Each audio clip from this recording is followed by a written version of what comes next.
Hello बच्चों, आज modern physics का एक टॉपिक है जिसको हम लेके आ रहे हैं। एक्स रेज, छोटे छोटे टॉपिक्स ऐसे मॉडर्न फिजिक्स के आप देख रहे होंगे। वीडियो अपलोड हो रहा होगा ग्रेजुअली या फिर प्लेलिस्ट में हो गए होंगे।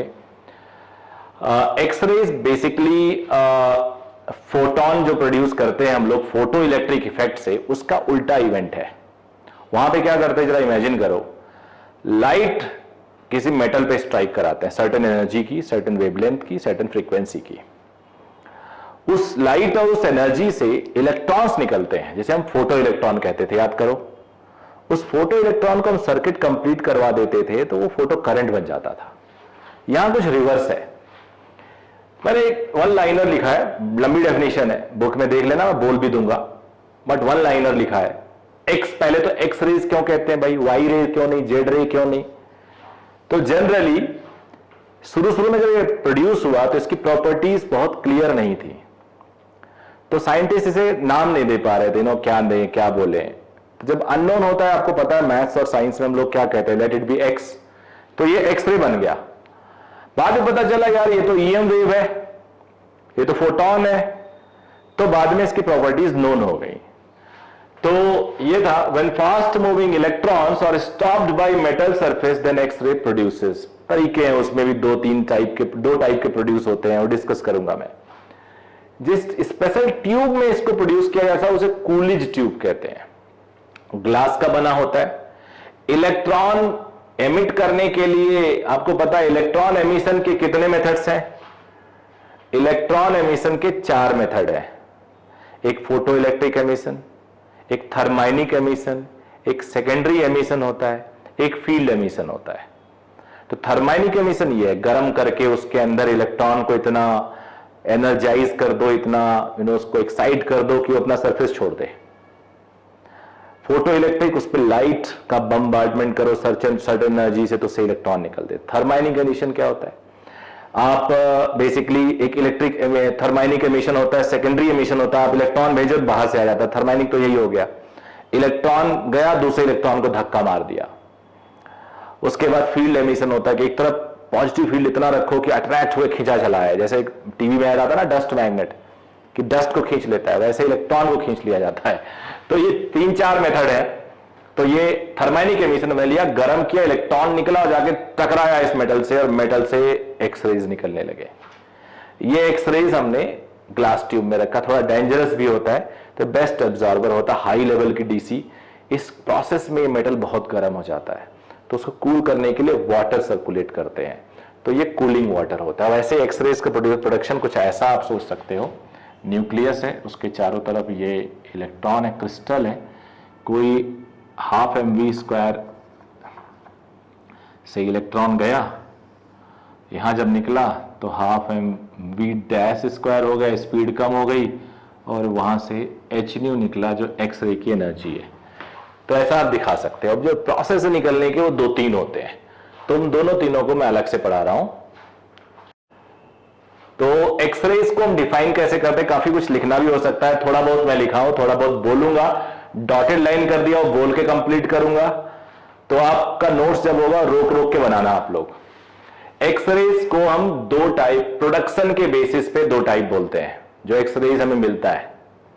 अभी मैंने एक डायग्राम बनाया था कि जब एक क्रिस्टल में किसी एटम के कोई इलेक्ट्रॉन पेनिट्रेट करता है तो उसकी एनर्जी स्लो डाउन होती है उसके लैटिस के साथ मिलके।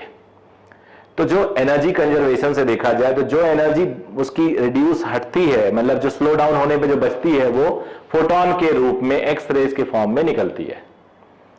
तो उस पूरे प्रोसेस पे 2 तरीके से हम डिफाइन करते हैं, जो ध्यान से सुनना, मैं चाहता हूं हर बच्चे का समझ में आ जाए। एक्स रेज है बहुत आसान।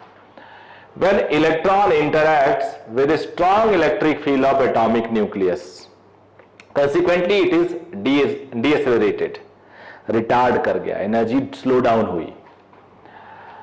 उसके बाद थोड़ा सा और आप लिख सकते हो कि in this process energy liberated in the form of X rays, the process by which photons are emitted, an electron slowing down है, photon are emitted and electron slowing down is called Bremsstrahlung। ये German word है, bremsstrahlung कहते हैं इसको, BREMSSTRAHLUNG, bremsstrahlung कहते हैं। It is breaking radiation, German word है, इसको इस नाम से नोट जानते हैं, इसको नोट कर लेना, दिमाग में रख लेना। तो ओवरऑल कंटिन्यूअस एक्सरे क्या हुआ, इलेक्ट्रॉन गया, रिटार्ड हुआ, स्लो डाउन हुआ, उसकी एनर्जी जो बची वो फोटोन के फॉर्म में निकली जो एक्सरे है, और इस पूरे प्रोसेस को ब्रेमस्टलंग रेडिएशन या ब्रेकिंग रेडिएशन कहते हैं। जो फाइनल एनर्जी निकली, इनिशियल एनर्जी माइनस फोटोन की एनर्जी। इसको आप ग्राफ में ऐसे भी देख सकते हो,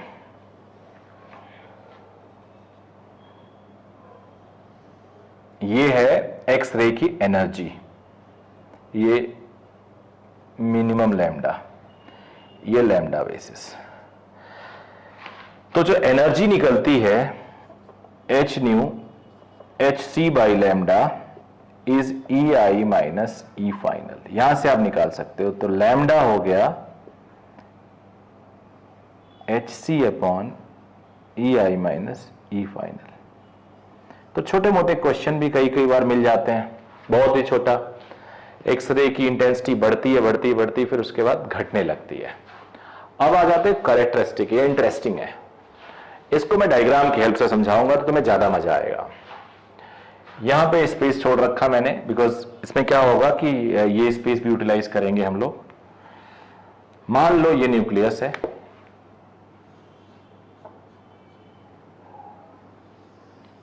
एक शेल है, दूसरा शेल है, तीसरा शेल है, एंड सो ऑन। इसमें मान लिया एक इलेक्ट्रॉन है, 2 इलेक्ट्रॉन हो गया, एक ये, 3 4 5 6 7 8, फिर मान लो यहां भी कुछ ऐसे, एक रैंडम मान लिया। अब जब बमबार्ड आप कर रहे हो, इलेक्ट्रॉन आया और आने की प्रोसेस में इससे टकरा गया। अब जब इससे टकरा जाएगा इलेक्ट्रॉन, तो इसको वो नॉकआउट कर गया, उड़ा ले गया, लीविंग बिहाइंड अ वैकेंसी। अब ये सोया हुआ निकल गया, इसको आया और उड़ा ले गए। तो अब इसकी जगह पे वैकेंसी हो गई, एक स्पेस खाली हो गया। तुमने केमिस्ट्री में भी और फिजिक्स में भी, एटॉमिक फिजिक्स में पढ़ा है कि जितनी लोअर एनर्जी लेवल होगी उतनी उसकी एनर्जी स्टेबिलिटी की तरफ जाएगी। तो lower shells are highly stable because उसकी एनर्जी ज्यादा नेगेटिव होती है ना, तो जितनी कम एनर्जी उतना स्टेबिलिटी। तो हर इलेक्ट्रॉन स्टेबिलिटी की तरफ आना चाहेगा। तो इस प्रोसेस में ये इस वैकेंसी को फिल करना चाहेगा, ये इस फैकल्टी और भी होंगे तो वो भी फिल करना चाहेगा। तो जब मान लो इसका कुछ, मान लीजिए ये 3.4 है, ये -10.2 है, 13.6 है, कुछ भी, तो ये हाई एनर्जी से जब लो एनर्जी की तरफ इलेक्ट्रॉन जंप करेगा तो उसका भी एडिशनल एनर्जी रिलीज होगा ना। मान लो मेरी एनर्जी -3 है, मैं -10 की तरफ जा रहा हूं, तो मैंने 7 इलेक्ट्रॉन वोल्ट रिलीज कर दी। तो वो जो यहां पे एनर्जी रिलीज होती है, तो ये जो एक्सरे का प्रोडक्शन है उसमें कुछ और ज्यादा बीच बीच में सडनली ज्यादा एनर्जेटिक एक्सरे मिलते हैं, ज्यादा एनर्जी मिलने लगती है। तो वहां पे अगर हम ग्राफ प्लॉट करते हैं तो कई बार हमें ऐसे कर्व मिलने लगते हैं, ऐसे के बीटा, के अल्फा, इस तरह से कुछ भी। तो इसका एक बार फिर से, in process of striking, if electron knocks out electron from the inner orbit of the shell, then to fill its vacancy, electrons from outer orbit will try to replace this place, try to jump it out. So when they jump, they release additional amount of energy, and this type of X-ray is called characteristic X-rays. Continuous में curve continuous है, characteristic में peak बनता है, तो ये characteristic X-ray हो गया। तो अब यहां पे कैरेक्टरिस्टिक एक्सरे में काफी चीजें हमें पढ़नी है, इंटरेस्टिंग है, काफी बातें मैं आपको बताऊंगा, फार्मूला डिराइव करवाऊंगा। तो एक बार कंटिन्यूअस, फिर से कंटिन्यूअस स्मूथ गया इलेक्ट्रॉन, और इलेक्ट्रॉन रिड्यूस हुआ, उसकी एनर्जी, जो एनर्जी उसके डिफरेंस आया वो फोटोन के फॉर्म में निकला। 100 इलेक्ट्रॉन वोल्ट गया, 50 रह गया, तो 50 इलेक्ट्रॉन वोल्ट की फोटोन निकल गई एक्सरे। यहां पे भी वही प्रोसेस है, लेकिन यहां पे इंटरनल थोड़ा सा धमाचौकड़ी इंटरनल प्रॉब्लम्स हैं। एक का घर तुमने तोड़ दिया तो उसका घर हथियाने के लिए कई लोग आए, कम एनर्जी वाला घर हथिया रहे हैं, यहां पे थोड़ा उल्टी बात है। तो ज्यादा एनर्जी से जब कम आओगे तो डिफरेंस होगा, वो भी रिलीज होगा, वो रिलीज होगा तो इस टाइप का जो एक्सरे बनेगा, वहां पे कर्व में पीक आएंगे, तो उस एक्सरे को हम कैरेक्टरिस्टिक एक्सरे कहते हैं। यानी कैरेक्टरिस्टिक एक्सरे में इलेक्ट्रॉन की एनर्जी तो वही, वो जो रेडिएट हुई रिटार्ड हुई उसकी एनर्जी तो वही, एडिशनल एनर्जी घर से ही मिल जा रहा है, कोई हाई लेवल से लो लेवल के सेल पे जा रहा है। तो ये कैरेक्टरिस्टिक एक्सरे। आई होप आप लोग को बेसिक समझ में आ गया होगा। अब हम इसके आगे बढ़ रहे हैं। अब कंटिन्यूअस, ये डायग्राम तो मैंने कैरेक्टरिस्टिक के लिए ड्रॉ किया, इसको इग्नोर करना। कंटिन्यूअस एक्सरे की एक चीज और है,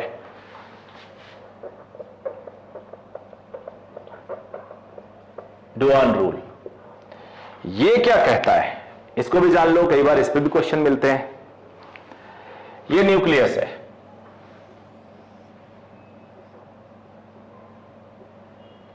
एटम मान लो, ये न्यूक्लियस है, ये उसका लैटिस है। यहां पे एक इलेक्ट्रॉन गया, एनर्जी कुछ लेके, यहां निकला फाइनल एनर्जी लेके, और आप लोगों ने पढ़ा एक्सरे निकलता है, जिसे आप एक्सरे बोलते हो, यही तो पढ़ा आपने। 100 वोल्ट लेके गया, 50 वोल्ट लेके निकला तो 50 का एक्सरे। 100 वोल्ट लेके गया, 30 का निकला, 70 का एक्सरे। 100 गया, 20 लेके वोल्ट निकला, 80 का एक्सरे। 100 गया, 10 लेके निकला, 90 का एक्सरे। 100 गया, 0 लेके निकला, 100 का एक्सरे। तो मोस्ट एनर्जेटिक एक्सरेज कब आएंगे? जब पूरी की पूरी एनर्जी एग्जॉस्ट हो जाए। समझ में आया आपके? तो since E final is equal to EI minus H nu, या फिर H nu energy of X ray is equal to EI minus E final, तो H न्यू मैक्सिमम या एनर्जी ऑफ एक्सरे मैक्सिमम कब होगा? जब EI टोटल है और E final 0 हो जाए।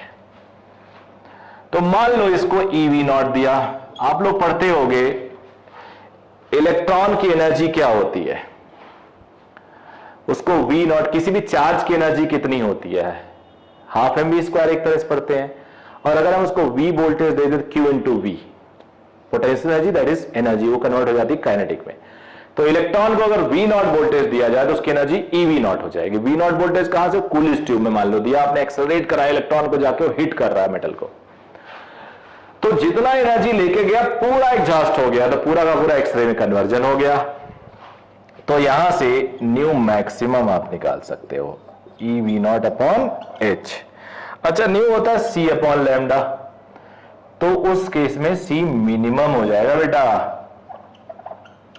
तो minimum wavelength HC upon EV not. अब HC होता है अप्रॉक्स 12400, और यहां पे नीचे वैल्यू पुट करो इलेक्ट्रॉन वोल्ट में एनर्जी, तो वहां से निकाल सकते हो आप लोग इसकी एग्जैक्ट वैल्यू। तो ये फॉर्मूला आपको याद रखना है, ये सब याद करने की जरूरत नहीं है। अब एक चीज और बता देता हूं, इसका ग्राफ जो आपने पढ़ा है वो ये था, intensity versus wavelength. Intensity maximum होती है, फिर पीक पे जाती है, फिर नीचे जाने लगती है। इंटेंसिटी क्या होता है? Power upon area. पावर क्या होता है? Energy upon time. तो कुछ ना कुछ एनर्जी या पावर से रिलेटेड है। तो आपने ये पढ़ा कंटिन्यूअस का। अब हम प्योर कंटिन्यूअस पे आते हैं। कैरेक्टरिस्टिक एक्सरेज को एक्सक्लूसिव पढ़ते हैं, इंपॉर्टेंट है ये। मान लिया के सेल में एक वैकेंसी क्रिएट हुई। जब आपने डायग्राम देखा था ना, एक इलेक्ट्रॉन आया और सेल वाले इलेक्ट्रॉन को उड़ा ले गया, तो के सेल के इलेक्ट्रॉन को कौन फिल करेगा? ये कर सकता है जो मोस्ट प्रोबेबल है, बिल्कुल बगल वाला। ये भी कर सकता है, मान लेते हैं वैसे मुश्किल है, ये और मुश्किल है, ये और मुश्किल है, और मुश्किल है। लेकिन मान लेते हैं एल सेल की वैकेंसी अगर क्रिएट हुई तो के तो भरेगा नहीं उसको, ये आ सकता है, ये आ सकता है, ये आ सकता है, आई एम सॉरी यहां नहीं, ये आ सकता है, ये आ सकता है, मुश्किल है लेकिन मान लेते हैं एम सेल में वैकेंसी हुई, ये आ सकता है, ये नेक्स्ट वाला, फिर मान लो एन सेल में वैकेंसी हुई, ये और ऐसे ही अगर ओ सेल में वैकेंसी हुई तो ये पॉसिबिलिटी बनती है। अब इसका नाम दे देते हैं, इसको एक स्पेशल नेम दिया जाता है, इसको बोला जाता है के अल्फा, के बीटा, के गामा, के डेल्टा, के एप्सिलॉन। इसको नाम दिया जाएगा L alpha, L beta, L gamma, L delta. इसको नाम दिया जाएगा M alpha, M beta, M gamma, M delta. फिर इसको नाम दिया जाएगा N alpha, N beta and so on. अब कुछ ज्यादा टफ नहीं है, बहुत इंटरेस्टिंग है, तुम फॉर्मूला बना सकते हो। तो देखो मैं जो लिख रहा हूं, मान लो ट्रांजिशन 2 से 1 पे हुआ, एल से के पे हुआ, तो E L minus E K is equal to H, nu लिखूं या एफ लिखूं? एफ लिख देता हूं, फ्रीक्वेंसी को एफ, के अल्फा या एच सी अपॉन लैम्डा के अल्फा। ओके बेटा, अब ये हुआ एल से के पे आया, फिर एम से के पे आया,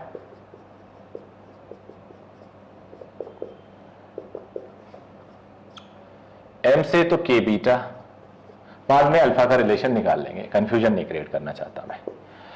मान लो एल पे वैकेंसी क्रिएट हुई तो एम से एल पे आई, एक रिलेशन डेवलप कर रहा हूं मैं,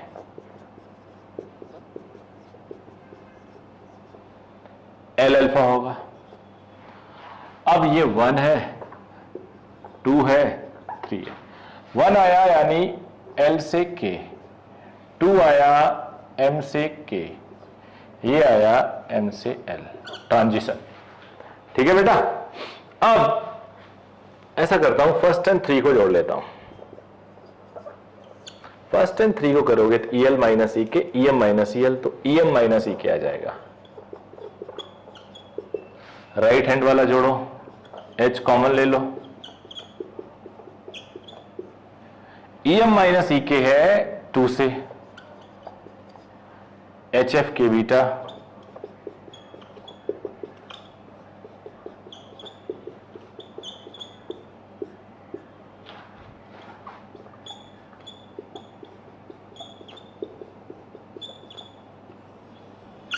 ये हो गया।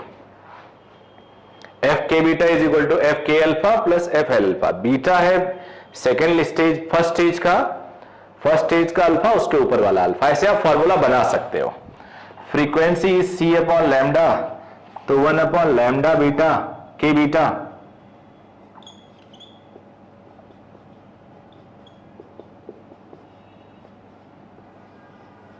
इस तरह से आप लोग इसका फॉर्मूला निकाल सकते हो फ्रीक्वेंसी का। ऐसे किसी भी रिलेशन को निकाल सकते हो। दोबारा देख लो, सेकेंड से फर्स्ट के अल्फा पहला, थर्ड से फर्स्ट के बीटा, थर्ड से सेकेंड एल अल्फा, इनको आपस में रिलेट किया तो फ्रीक्वेंसी की रिलेशन मिल गई और वेवलेंथ की एक रिलेशन मिल गई। नोट करिए इसको।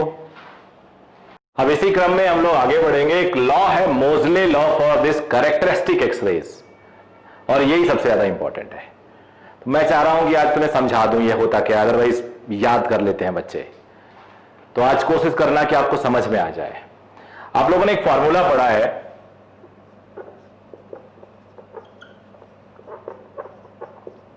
एटॉमिक फिजिक्स में, ये अब के अल्फा एक्सरेज की बात करते हैं, के अल्फा एक्सरेज की बात करते हैं। न्यूक्लियस है, के शेल, एल सेल, m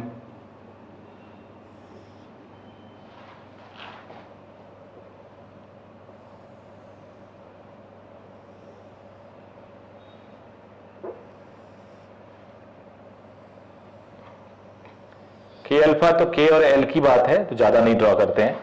के अल्फा में एल से के की तरफ आता है, तो एक वैकेंसी क्रिएटेड है यहां पे, और एटॉमिक नंबर मान लो जेड है, तो प्लस जेड ही इलेक्ट्रॉन यहां होता है, प्रोटॉन यहां होता है, ये सब आप जानते हो।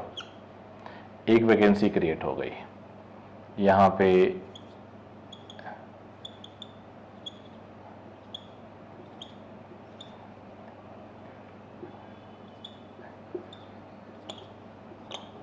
बहुत अच्छे समझना होगा आपको।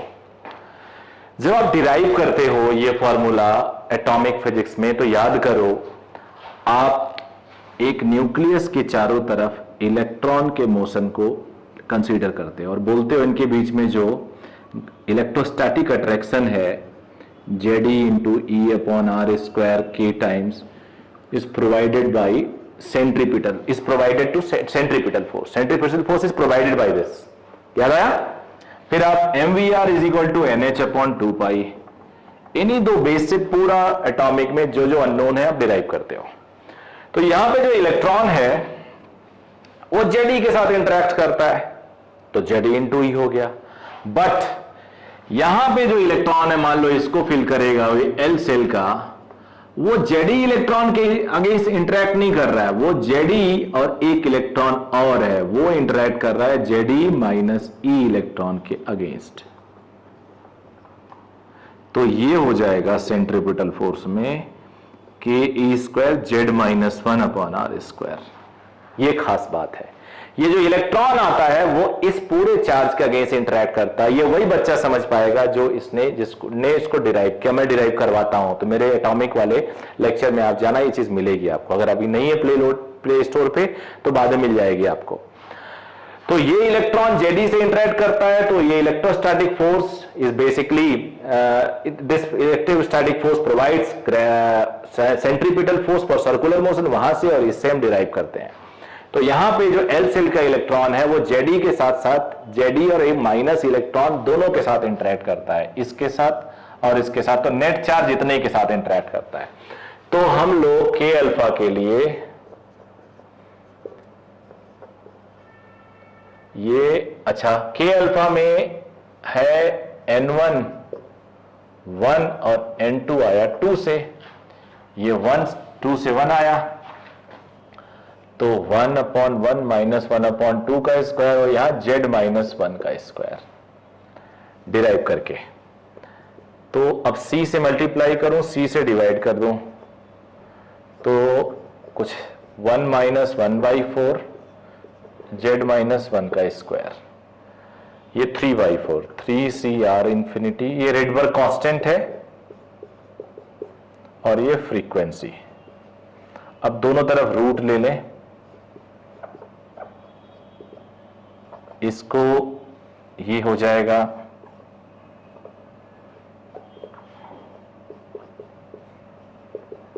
इसको हम लिखते हैं root of f is a Z minus B. Root of f is equal to a Z minus B, Moseley law है, फॉर्मूला देख लीजिएगा ध्यान से। मैं इसको हटाऊंगा,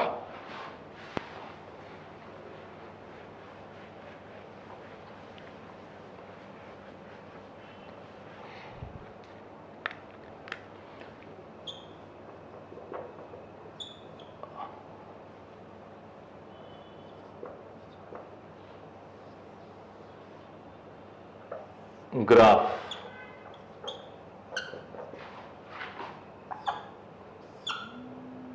और ये स्लोप क्या होगा, tan थीटा। tan थीटा क्या होगा, a, और इंटरसेप्ट क्या होगा, नेगेटिव AB। तो ये ग्राफ है Z के साथ।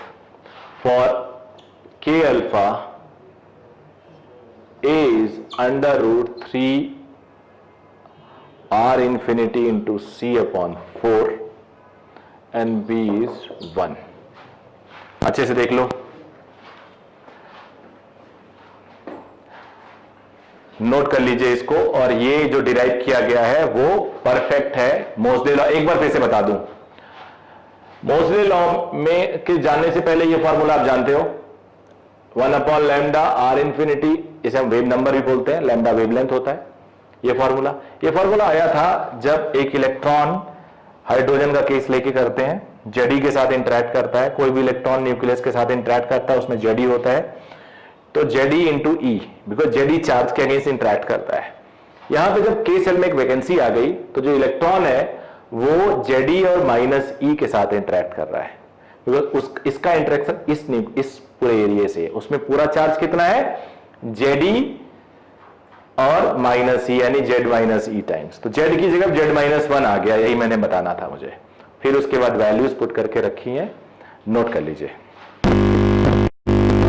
प्रॉपर्टीज है, कुछ पॉइंट्स हम देख लेते हैं। एक्सरे जनरली दो टाइप का होता है, soft and hard. Soft X ray जिसका पेनिट्रेशन कम, हार्ड जिसका ज्यादा। हार्ड डेंजरस है ह्यूमन बॉडी के लिए भी, आप अगर बार बार एक्सपोज करते हो तो डेंजरस कैंसर। तो इसका वेवलेंथ जो है 0.1 से 100 एंगस्ट्रॉम के रेंज का होता है, जो गामा रेज यूवी रेज के बीच का है। एनर्जी इसकी होती है 10 पावर 2 से 10 पावर 4 के रेंज का इलेक्ट्रॉन वोल्ट। फ्रीक्वेंसी 16 से 18 हर्ट्ज तक। सॉफ्ट का कम वाला एनर्जी यानी 10 पावर 2 एनर्जी वोल्ट के रेंज का, फ्रीक्वेंसी 10 पावर 16 और वेवलेंथ ज्यादा वाला 10 से 100, low penetration. Hard X ray high penetration, wavelength 0.1 से कम वाला वेवलेंथ, 0.1 से 10 एंगस्ट्रॉम, फ्रीक्वेंसी ज्यादा वाला 10 power 18, energy 10 power 4 electron volt के रेंज का।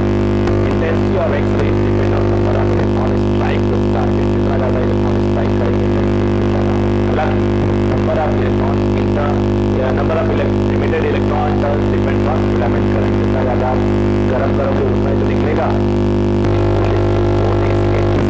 Can be applied, but in case of AC X-ray produce only positive half of the cycle. X-rays are not affected by electric and magnetic field. ये देख लिया आपने। इसके बाद एक छोटा सा पॉइंट, छोटा सा डेफिनेशन है, आखिरी हेडिंग है, एब्जॉर्प्शन ऑफ एक्सरे। एक्सरे मान लो किसी मटेरियल में ऐसे थिकनेस से उसका एक्सपोनेंशियल एक्सपांड लिया आपने, इनिशियल वैल्यू आई नॉट है, फार्मूला क्या है, सॉल्व करने के लिए आई प्लस डेल्टा डी आई यानी जो एब्जॉर्ब हो गया माइनस डी आई। ये एक एक्सपेरिमेंटल वैल्यू और म्यू आई डी एक्स पर डिपेंड करता है। ये आप चाहो तो याद कर सकते हो, यहाँ से डिराइव करना आसान होगा। और ये माइनस इधर ले आता हूँ, म्यू से एक्स और आई नॉट से आई, लॉग आई होगा, लिमिट पुट करेंगे, माइनस एक्स हो जाएगा। लिमिट पुट करने के बाद